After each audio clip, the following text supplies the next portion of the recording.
ਪਿੰਡ ਦਾ ਮਾਹੌਲ ਤੇ ਫਿਰ ਪਿੰਡ ਦਾ ਹੀ ਹੈ ਨਾ। ਮੇਰੀ ਜਾਨ ਦਿਓ ਟੋਟਿਓ, ਵੇਖੋ ਪਰਦੇਸੀਓ, ਮੇਰੀ ਜਾਨ ਦਿਓ ਟੋਟਿਓ, ਕਿੱਡਾ ਖੂਬਸੂਰਤ ਮਾਹੌਲ ਹੈ ਮਾਸ਼ਾਅੱਲਾ। ਜਿੰਨੇ ਵੀ ਜਜ਼ਾਕੱਲਾ ਸਰਸੋਂ ਦੇ ਖੇਤ ਨੇ, ਸਰਸੋਂ ਦੇ ਫੁੱਲ ਨੇ, ਮੈਂ ਕਹਿੰਦਾ ਇਸ ਵੇਲੇ ਫੁੱਲ ਖਿਲੇ ਹੋਏ ਨੇ। ਤੁਹਾਨੂੰ ਥੋੜਾ ਜਿਹਾ ਨਜ਼ਦੀਕੋਂ ਆ ਕੇ ਨਜ਼ਾਰਾ ਕਰਵਾਉਂਦੇ ਆ। ਜਜ਼ਾਕੱਲਾ ਤੇ ਚੌਧਰੀ ਜਲਦੀ ਨੇੜੇ ਆ ਮੇਰੀ ਜਾਨ ਦੇ ਟੋਟੇ, ਇਹ ਜ਼ਰਾ ਫੁੱਲਾਂ ਲੈ ਕੇ ਜਾ ਹਾਂ ਤਾਂ ਕਿ ਮੇਰੇ ਪਰਦੇਸੀ ਫੁੱਲਾਂ ਵਰਗੇ ਵੀਰ ਫੁੱਲਾਂ ਦੇ ਨਜ਼ਾਰੇ ਲੈਣ। ਜਨਾਬ ਚੈੱਕ ਕਰੋ ਹਾਂ ਕਿੱਡਾ ਖੂਬਸੂਰਤ ਸ਼ਾਮ ਦਾ ਮੰਜ਼ਰ ਹੈ। ਮੇਰੀ ਜਾਨ ਦਿਓ ਟੋਟਿਓ, ਵੇਖੋ ਦੁੱਧ ਹੀ ਦੁੱਧ ਲੈ ਕੇ ਜਾ ਰਿਹਾ। ਮੇਰੀ ਜਾਨ ਦਿਓ ਟੋਟਿਓ, ਕਿੱਡਾ ਜ਼ਬਰਦਸਤ ਨਜ਼ਾਰਾ ਹੈ। ਅੱਲਾਹ ਪਾਕ ਸਲਾਮਤ ਰੱਖਣ। और पिंड तो फिर पिंड ही है ना मेरी जान दियो टोटियो, हर तरफ हरियाली, हर तरफ खूबसूरती। ए सिर्फ और सिर्फ शान मेरे पाक परवरदिगार दी है।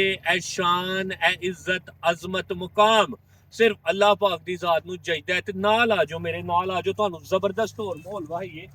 जज़ाकल्लाह। ए वेखो एक टाइम सी जदों सर्दियां दे विच ए जिहड़ा ना दरख्तां उत्ते झाड़ पिया सी, पत्ते सारे झड़ गए सन, लेकिन मेरे पाक परवरदिगार दी शान अजमत किवें बयान करिए, ऐसे जिंदगी दे विच ते बयान नहीं हो सकती। बाकी मोटिवेशन ए वे कि एक टाइम सी ए जड़िया होया सी, हुण एक वक्त आया ए दोबारा पुंगरन लग पिया।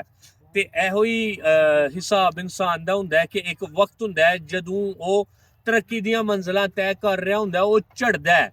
लेकिन जदों ओदा एक टाइम पीरियड मुकम्मल हो जाता है, मेरी जान दियो टोटियो, फिर आइंदा पुंगरदा है कि मैं कहना क्या बात है। और एक गल हमेशा याद रखियो, कोई भी चीज़ हमेशा एक जी नहीं रह सकती, बदलती है, उतार चढ़ाव आंदा है। ते अपना मुहासबा करो, अपने आप नूं ट्रेन करो हर तरह के हालात लई, ताकि तुसीं कामयाबी दी ट्रेन नूं फड़ सको। दुआवां च याद रखियो। मिलने आ तुहाडे नाल एक नवीं वीडियो दे विच।